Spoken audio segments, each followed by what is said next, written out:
Hello everyone, chapter number 2 દ્રાવણમાં જે lecture number 11.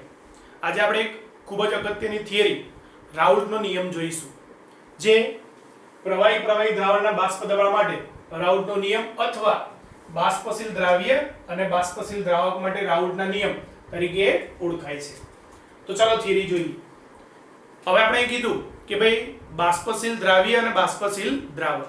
તો જ્યારે દ્રાવ્ય અને દ્રાવક મિક્સ થઈને દ્રાવણ બનશે તો આખા દ્રાવણનું જે બાષ્પ દબાણ હશે એ બંને ઘટકો પર આધારિત હશે. બંને ઘટકો મતલબ દ્રાવ્ય અને દ્રાવક બંને પર આધારિત હશે. એનું કારણ શું? તો તમારો દ્રાવ્ય પણ બાષ્પશીલ છે અને દ્રાવક પણ બાષ્પશીલ છે, એટલે આખા દ્રાવણનું જે બાષ્પ દબાણ છે એમાં દ્રાવ્યનો અને દ્રાવક બંનેના બાષ્પ દબાણનો ફાળો હશે, એટલા માટે બંને ઘટક પર આધારિત છે. 1886 માં ફ્રેન્ચ રસાયણશાસ્ત્રી ફ્રેન્કોઇસ માર્ટે રાઉલ્ટે આંશિક દબાણ અને મોલ અંશ વચ્ચેનો જથ્થાત્મક સંબંધ રજૂ કર્યો, જેને આપણે રાઉલ્ટના નિયમ તરીકે ઓળખીશું. તો શું છે નિયમ આપણે જોઈએ. દ્રાવણમાંના દરેક ઘટકનું આંશિક બાષ્પ દબાણ, દ્રાવણમાંના દરેક ઘટકનું આંશિક બાષ્પ દબાણ એ દ્રાવણમાં રહેલા તેમના મોલ અંશના સમપ્રમાણમાં હોય છે. દ્રાવણમાંના દરેક ઘટકનું આંશિક બાષ્પ દબાણ એ દ્રાવણમાંના તેમના મોલ અંશના સમપ્રમાણમાં હોય છે.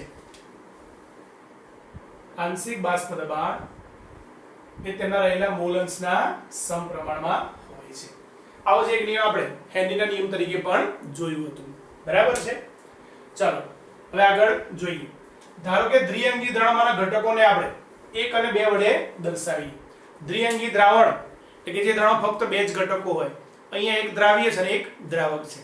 તેમાં ઘટક કોઈ એક ઘટકને આપણે 1 વડે દર્શાવ્યો, બીજા ઘટકને 2 વડે દર્શાવીએ તો શું થાય? તો ઘટક 1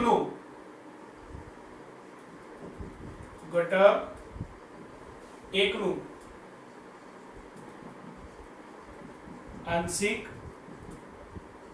બાષ્પ દબાણ P1 થશે. ઘટક 1 ના આંશિક બાષ્પ દબાણ આપણે શું કહીશું? P1. અને તેના મૂલ અંશને આપણે x1 તરીકે ઓળખીશું. ઘટક 1 નું આંશિક દબાણ P1 છે અને એના મૂલ અંશને આપણે શું કહીશું? x1. એ જ રીતે ઘટક 2 નું આંશિક બાષ્પ દબાણ P2 અને તેના મૂલ અંશ ને આપણે x2 તરીકે ઓળખીશું. તો આપણી પાસે નિયમ છે રાઉલ્ટનો કે આંશિક બાષ્પ દબાણ એ મૂલ અંશના કયા પ્રમાણમાં છે? સમપ્રમાણમાં. તો ઘટક 1 નું આંશિક બાષ્પ દબાણ P1 છે અને તેના મૂલ અંશ x1 છે, માટે નિયમ પ્રમાણે P1 ચલે છે x1. એ જ રીતે ઘટક 2 માટે લખીએ તો P2 ચલે છે x2. P1 ચલે છે x1 અને P2 ચલે છે x2. હવે ચલે છે કાઢી અને કોઈ અચળાંક મૂકીએ તો P1 P10 x1. અહીં આપણે અચળાંક તરીકે P10 મૂક્યો છે, જ્યાં P10 એ શુદ્ધ ઘટક 1 નું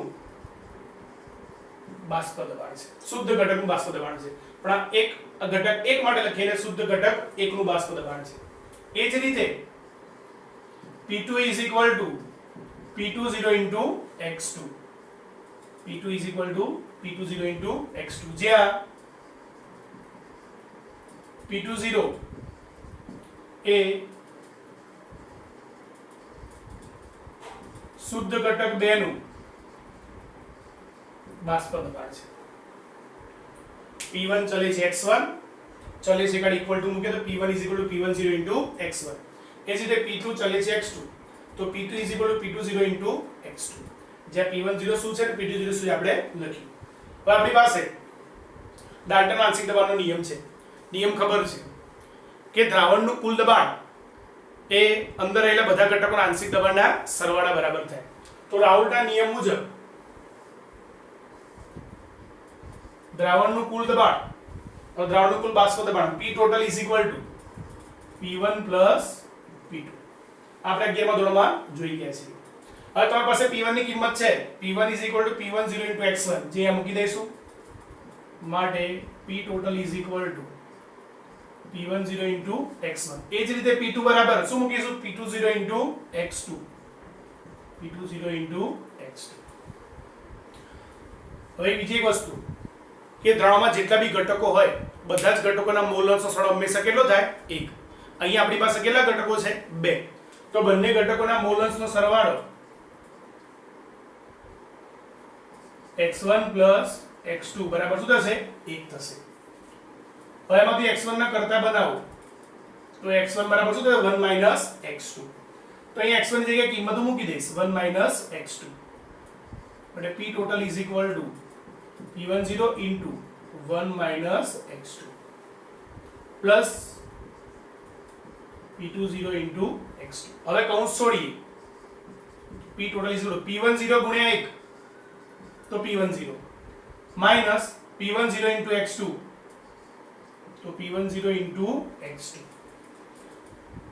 P10 into 1 એટલે P10 પછી આ માઈનસ એટલે માઈનસ P10 ગુણ્યા x2 એટલે P10 into x2 plus P20 into x2 હવે બંને પદોમાં x2 છે કોમન કાઢી લઈશું આપણે એના માટે પહેલા શું કરીશું પ્લસ સ્વરૂપ પદ આગળ લખીશું માઈનસ સ્વરૂપ પદ પાછળ લખીશું तो P total is equal to P10 plus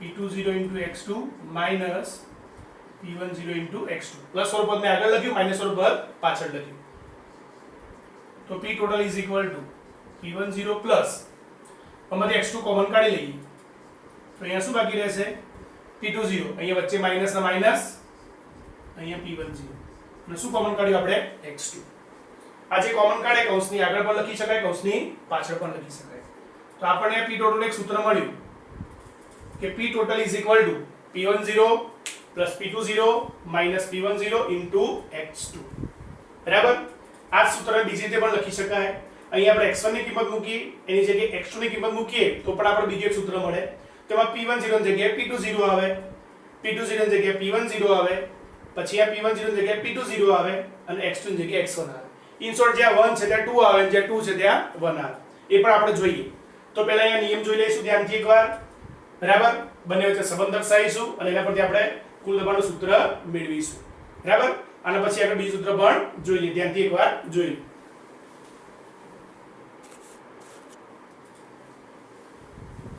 ચલો આપણે હમણાં હવે p total is equal to p10 plus p20 minus p10 into x2 સૂત્ર તાર્યું હવે આ સૂત્રનો રજૂઆત બીજી રીતે જોઈએ P total બરાબર શું હતું P1 plus P2 P1 ની જગ્યાએ આપણે શું મૂકી દઈએ P10 into x1 plus આની જગ્યાએ શું મૂકીશું P20 into x2 so P total is equal to P10 into x1 plus હમણાં આપણે x1 ની જગ્યાએ કિંમત મૂકી હતી હવે x2 ની જગ્યાએ કિંમત મૂકીશું તો શું થશે અહીંયા 1 minus x1 એનું રીઝન શું હતું x1 plus x2 બરાબર 1 માટે x2 બરાબર 1 minus x1 અહીંથી x1 સામે જાય તો શું થાય માઈનસ એ કિંમત આપણે x2 ની અહીંયા મૂકી દીધી તો p total is equal to p10 into x1 plus p20 into 1 A p20 minus p20 into x1 2x1 ચલો આ બંને પદમાં x1 x1 કોમન કાઢવા છે तो पहला જે અચળ પદ છે આગળ લઈ લો p total is equal to p20 plus p10 into x1 આ પદની આ કોઈ નિશાન નથી મતલબ પ્લસ છે અને છેલ્લે કઈ લખ્યું p20 into x1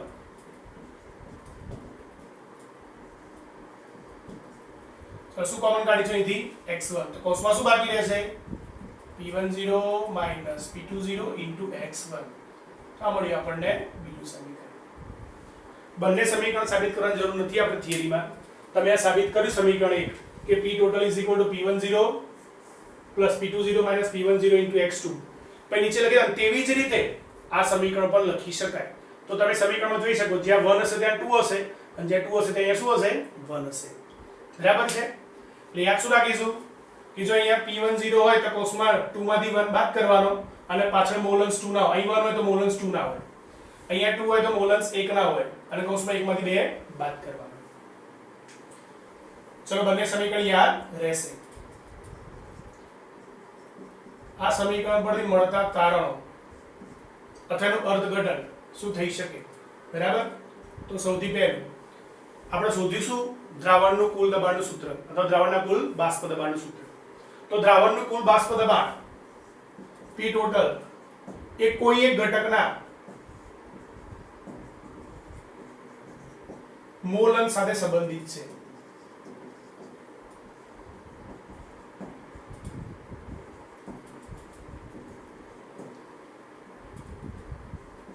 P total એ કોઈ એક ઘટકના મોલ અંશ સાથે સંબંધિત છે.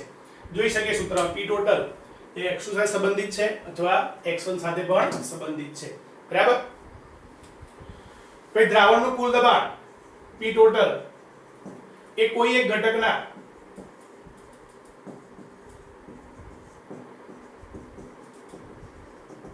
મોલ અંશ સાથે ચલિત પ્રમાણમાં હોય છે. મતલબ આનું મૂલ્ય બદલાય સાથે એનું મૂલ્ય પણ બદલાય. કોઈ એક ઘટકના આપણે ટેક્સ્ટ બુકમાં x2 લખ્યું છે તો આ સમીકરણ પણ દર્શાવ્યું છે. તો આ સમીકરણ પણ x1 પણ લખી શકાય. એટલે મેં લખ્યું કોઈ એક ઘટકના. અને ત્રીજું કુલ દબાણમાં થતો ફેરફાર.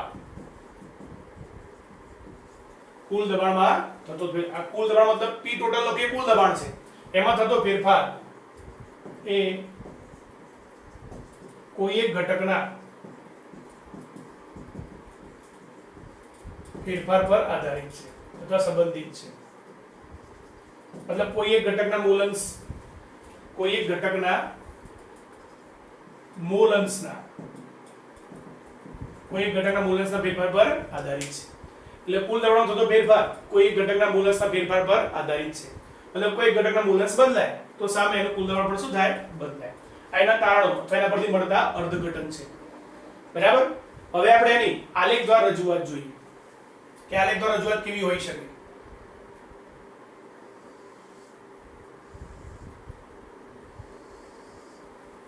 આ બંને y અક્ષ છે જેના પર આપણે બાષ્પ દબાણ દર્શાવીશું અને અહીંયા દર્શાવીશું મોલ અંશ. x મતલબ શું છે? મોલ અંશ. બરાબર. ચલો પહેલા અહીંયા x1 બરાબર 1 લઈએ તો x2 બરાબર શું થાય? 0. ઉદાહરણમાં બે જ ઘટકો છે અને આપણને ખબર જેટલા બી ઘટકો હોય બધાના મોલ અંશ થોડો 1 થાય. તો તમે એક ઘટકના મોલ અંશ 1 લઈ લીધા મતલબ બીજાના કેટલા હશે? 0 હશે. અને બીજી વખત શું લઈશું? x1 બરાબર 0 લઈએ તો x2 કેટલા મળશે? 1 મળશે. શું મળશે? 1 મળશે. હવે આલેખ દોરવા માટે શું આપણી પાસે બે સમીકરણો આગળ આવી ગયા કે p1 p10 x1. એ જ રીતે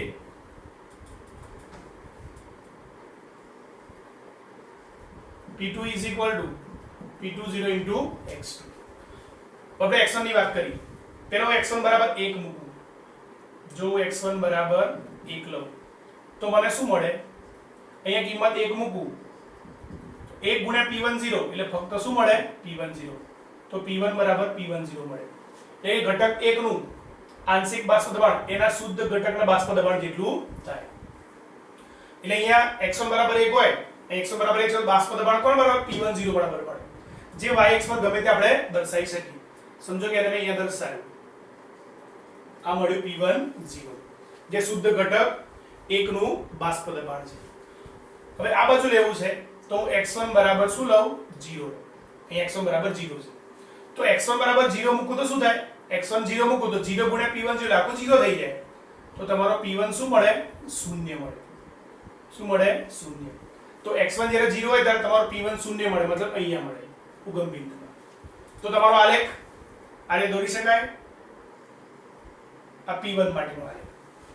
કોના માટેનો? ઘટક 1 ના આંશિક દબાણનો આલેખ. તો આંશિક બાષ્પ દબાણનો આલેખ. હવે મૂલ્ય 1 થી ઘટતું 0 સુધી જાય તો બાષ્પ દબાણ ધીરે ધીરે ઘટતું ક્યાં સુધી જાય? 0 સુધી જાય.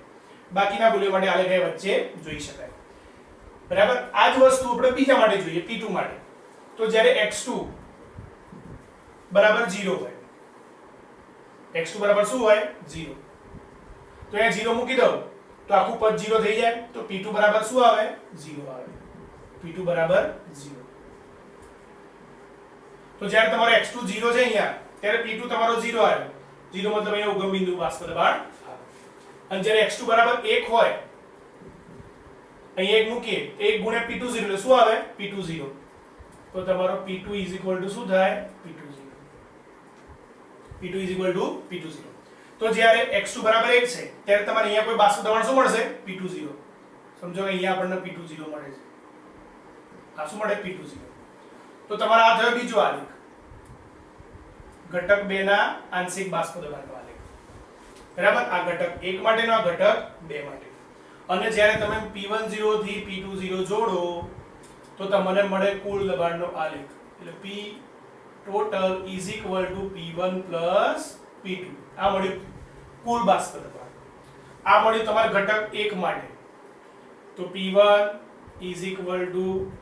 P10 x1 આ ઘટક 2 માટે તો P2 P20 x2 ખ્યાલ આવશે આલેખ કેવી રીતે આલેખ દોરી શકાય હવે આલેખમાં એક વસ્તુ તમારો પ્રશ્ન એક થાય કે P10 એ નીચે કેમ દર્શાય P20 કેમ ઉપર દર્શાય મતલબ આનું મૂલ્ય કેમ વધારે છે આના કરતા તો તમે ઉલટું પણ લઈ શકો P10 વધારે P20 ઓછું લઈ શકો બરાબર પણ આપણે અહીંયા ધાર લીધું છે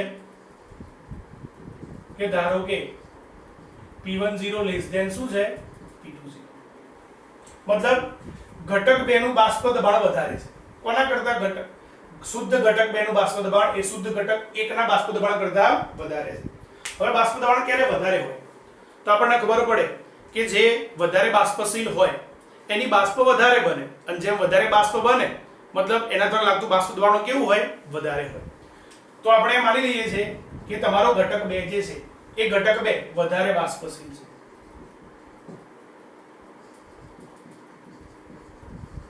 ઘટક 2 કેવો છે વધારે બાષ્પશીલ જ્યારે ઘટક 1 એ ઓછો બાષ્પશીલ છે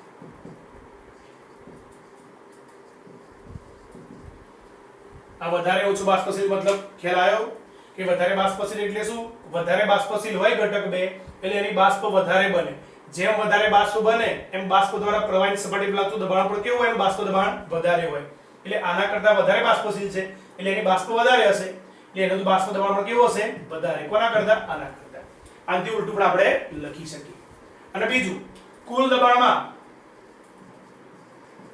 ઓછામાં ઓછું બાષ્પ દબાણ કેટલું છે આ રહ્યું કુલ દબાણનો આલેખ તો સૌથી ઓછામાં ઓછું બાષ્પ દબાણ કેટલું છે P10 તો P ટોટલમાં ન્યૂનતમ બાષ્પ દબાણ કોના બરાબર છે P10 બરાબર અને મહત્તમ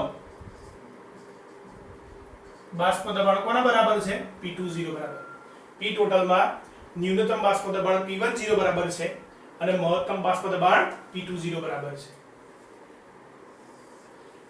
આપણે જે વાત કરીએ કે દ્રાવ્યન અને દ્રાવક બંને બાષ્પશીલ છે એટલે અહીંયા બાષ્પ કલામાં પણ ઘટકોનું સંઘટન હશે તો બાષ્પ કલામાં પણ એમના આપણે આંશિક દબાણ શોધી શકીએ તો બાષ્પ કલામાં આંશિક દબાણ શોધવા હોય તો બાષ્પ કલામાં આપણે ધારી લઈએ બાષ્પ કલામાં ધારો કે ઘટક 1 ના મોલ અંશ જેને આપણે y1 કહીશું તેના જો બાષ્પ કલામાં મોલ અંશ માટે આપણે y1 કીધું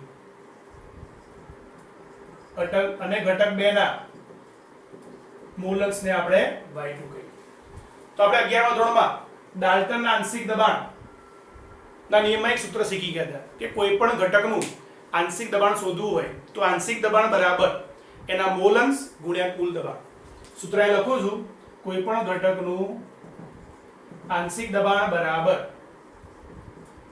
એના મોલ અંશ ગુણ્યા કુલ દબાણ મોલ અંશ ગુણ્યા કુલ દબાણ આ સૂત્ર આપણે ઉપયોગ કરી અને શોધી શકીએ તો આપણને ખબર છે ઘટક 1 નું આંશિક બાષ્પ દબાણ કેટલું છે P1 તો પહેલા ઘટક માટે શોધીએ તો પહેલા ઘટક માટે લખાશે P1 તેના મોલ અંશ હવે બાષ્પ કલામાં મોલ અંશ શું છે y1 ગુણ્યા કુલ દબાણ એટલે કે P ટોટલ આ મળ્યું બાષ્પ કલામાં ઘટક 1 નું આંશિક બાષ્પ દબાણ એ જ રીતે ઘટક 2 માટે લખીએ તો P2 બરાબર y2 into P total સામાન્ય લખવું હોય કોઈ પણ ઘટક માટે બાષ્પ કલામાં તો આપણે Pi is equal to yi into P total વડે દર્શાવી શકીએ ઓકે તો અહીંયા આપણી થિયરી પૂરી થાય તો જ્યારે પણ રાઉલ્ટનો નિયમ પ્રવાહી દ્રાવણના બાષ્પ દબાણ માટે રાઉલ્ટનો નિયમ કે અથવા બાષ્પશીલ દ્રાવ્ય અને બાષ્પશીલ દ્રાવક માટે રાઉલ્ટનો નિયમ કે તો આપણે થિયરી લખવાના, બંને સૂત્ર તારવવાના, એના ત્રણ એટલે કે અર્થઘટન સમજાવવાના, એના આલેખ દ્વારા સમજૂતી આપવાની અને બાષ્પ કલામાં આંશિક દબાણ શોધવાનું સૂત્ર શું હોઈ શકે ત્યાં સુધી લખવું પડે. આપણે રાઉલ્ટનો નિયમ જોયો છે, ખૂબ જ અગત્યનો હતો. હવે એના સૂત્ર આધારિત આજે આપણે દાખલો જોઈએ. રકમ અહીંયા છે કે 298 કેલ્વિન તાપમાને CHCl3 મતલબ ક્લોરોફોર્મ, 298 કેલ્વિન તાપમાને ક્લોરોફોર્મ અને CH2Cl2 ડાયક્લોરોમિથેન ના બાષ્પ દબાણ અનુક્રમે 200 mmHg અને 415 mmHg આપેલા છે. ક્લોરોફોર્મનું બાષ્પ દબાણ 200 mmHg છે, જ્યારે ડાયક્લોરોમિથેનનું 415 mmHg છે. તો આપણે અહીંયા પહેલું 298 કેલ્વિન તાપમાને 25.5 ગ્રામ, કેટલું 25.5 ગ્રામ ક્લોરોફોર્મ અને 40 ગ્રામ ડાયક્લોરોમિથેન ના મિશ્ર દ્રાવણનું બાષ્પ દબાણ શોધવાનું છે. મતલબ કુલ દબાણ P ટોટલ આપણે શોધવાનું છે. અને બીજું બાષ્પ કલામાં દરેક ઘટકના મોલ અંશ ગણો, મતલબ અહીંયા y1 અને y2 ગણવાના છે બાષ્પ કલામાં. તો જોઈએ હવે જ્યારે પણ કુલ દબાણ શોધીએ, હવે આપણે સૂત્રમાં કુલ દબાણ જોયું જ છે કે મોલ અંશની જરૂર પડે. તો સૌથી પહેલા આપણે દરેક ઘટકના મોલ શોધીશું, એના પરથી એના મોલ અંશ મેળવીશું અને પછી કુલ દબાણ શોધીશું. તો સૌથી પહેલા CHCl3 ક્લોરોફોર્મ, જેને આપણે ઘટક 1 તરીકે ઓળખીશું, એનું મોલર દળ મતલબ આણ્વીય દળ 119.5 ગ્રામ પ્રતિ મોલ છે. કોનું? ક્લોરોફોર્મ. દરેક પરમાણુનો પરમાણુ ભાર ખબર હોય તો તમે સરળતાથી એનું આણ્વીય દળ શોધી શકો છો. CH2Cl2 ઘટક 2 નું મોલર દળ કેટલું છે? 85 ગ્રામ પ્રતિ મોલ. બરાબર. હવે આ દરેકના પરિણ દળ આપણને ખબર હોવા જોઈએ. ચલો મોલર દળ છે તો હવે મોલ શોધીએ.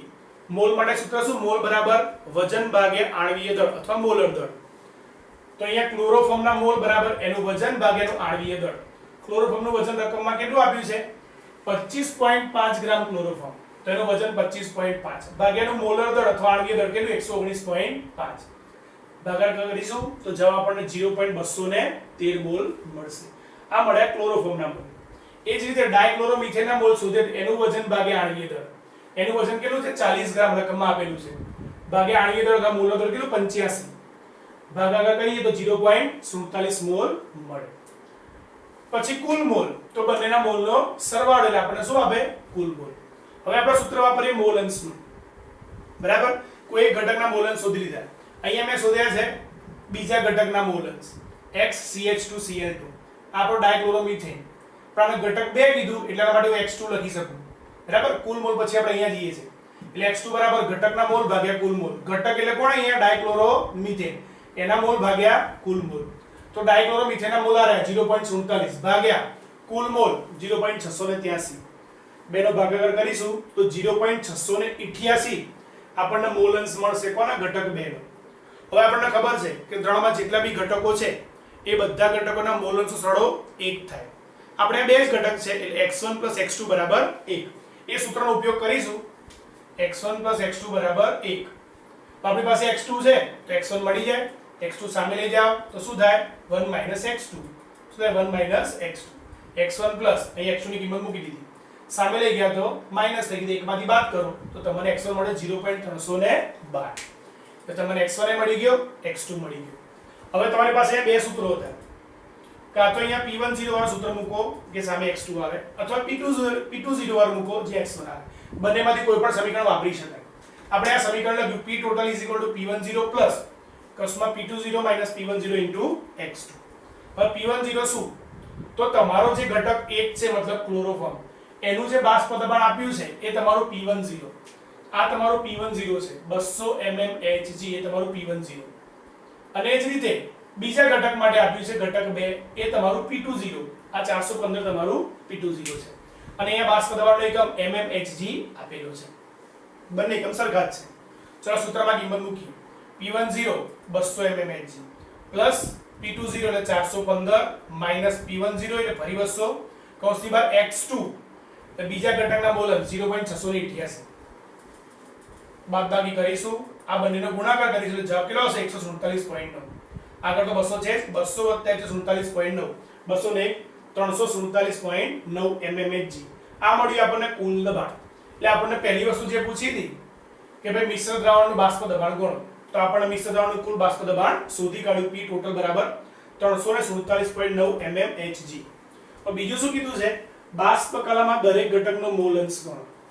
તો હમણાં આપણે આગળ થિયરી જોઈ હતી રાઉલ્ટના નિયમની, એમાં આપણે શું જોયું હતું કે ભાઈ બાષ્પ કલામાં મોલ અંશ શોધવા હોય તો સૂત્ર કયું વાપર્યું હતું, કોઈ પણ ઘટકનું આંશિક દબાણ બરાબર એના મોલ અંશ ગુણ્યા કુલ દબાણ. તો આપણે અહીંયા પહેલા બંને ઘટકનું આંશિક દબાણ શોધીશું. આપણી પાસે આંશિક દબાણ નથી તો આંશિક દબાણ શોધવાનું સૂત્ર પ્રમાણે છે જ P1 = P10 * x1, P2 = P20 * x2. રાઉલ્ટના નિયમ પ્રમાણે P ચલે છે x, P1 ચલે છે x1, ચલે છે કાઢીને છાંગ મૂકીએ તો શું મુકાય P10. એ જ રીતે અહીંયા P20. ચલો P10 કેટલો છે આપણી પાસે આ 200 ગુણ્યા x1 0.312, બેનો ગુણાકાર કરીએ એટલે આપણને P1 મળે. એ જ રીતે P2 શોધીએ તો P20 કેટલો છે 415 ગુણ્યા x2 0.688, બેનો ગુણાકાર કરીએ એટલે આપણને P2 મળે. હવે બાષ્પ કલા માટે આપણે સૂત્ર ખબર છે P1 એટલે કે આંશિક દબાણ એ બાષ્પ કલાના મોલ અંશ જેને આપણે y વડે દર્શાવ્યા હતા, y1 * કુલ દબાણ, કુલ બાષ્પ દબાણ P ટોટલ. હવે મારે અહીંયા શોધવું છે તો P ટોટલ છેદમાં લાવો તો P1 62.4 ભાગ્યા P ટોટલ અહીંયા શોધેલો જ છે 347.9, ભાગાકાર કરીશું તો y1 = 0.18.